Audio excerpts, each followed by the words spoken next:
Avec vous, Anne-Sora Dubois, on va commencer par le président de la République, donc on l'a appris il y a quelques minutes, qui va donc s'adresser aux Français ce soir, avant le sommet européen de Bruxelles. Absolument. Dans ce moment, dit-il, de grande incertitude où le monde est confronté à ses plus grands défis, je m'adresserai à vous ce soir à 20h.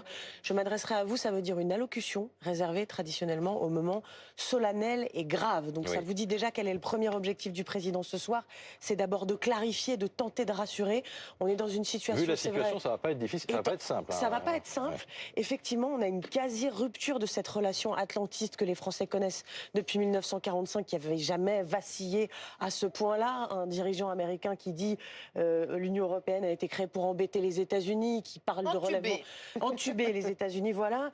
Les Français sont inquiets de la propagation potentielle de la guerre jusqu'aux frontières, même françaises. Propagation d'abord, tout simplement de la guerre en Ukraine, mais aussi jusqu'aux frontières françaises.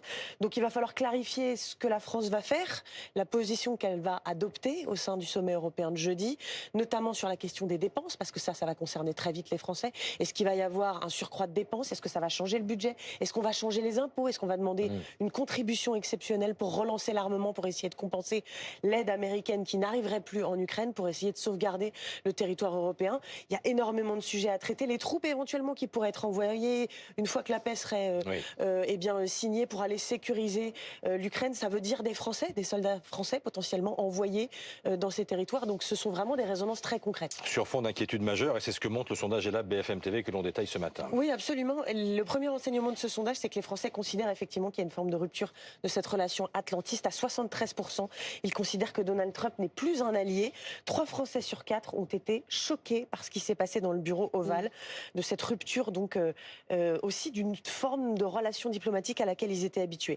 Et alors qu'il y a une partie de la classe politique qui se contorsionne un petit peu pour dire si c'est Donald Trump ou Vladimir Poutine le plus dangereux, ils sont très unanimes, là encore, les Français. 86% rejettent Vladimir Poutine, 80% Donald Trump. Et ce qui frappe dans ce sondage ELAB pour BFM TV, c'est l'unanimité des Français. C'est vraiment des majorités écrasantes. Oui, la France n'est pas divisée sur ces questions. Et c'est sans doute là-dessus que le président de la République va se baser ce soir. Il y a une forme de consensus au sein de la population française. Je vous donne un petit élément d'éclairage. Hier, il s'est rendu dans un déplacement en format école buissonnière, c'est-à-dire qu'il n'avait pas prévenu la presse. Il est allé dans Lyon sans journaliste et il a été frappé par le nombre de questions portant sur l'international qu'il a reçues. Et tous les Français qui lui posaient les questions étaient à peu près sur la même tonalité. La majorité d'entre eux, l'écrasante majorité, souhaitent que la France continue à aider l'Ukraine.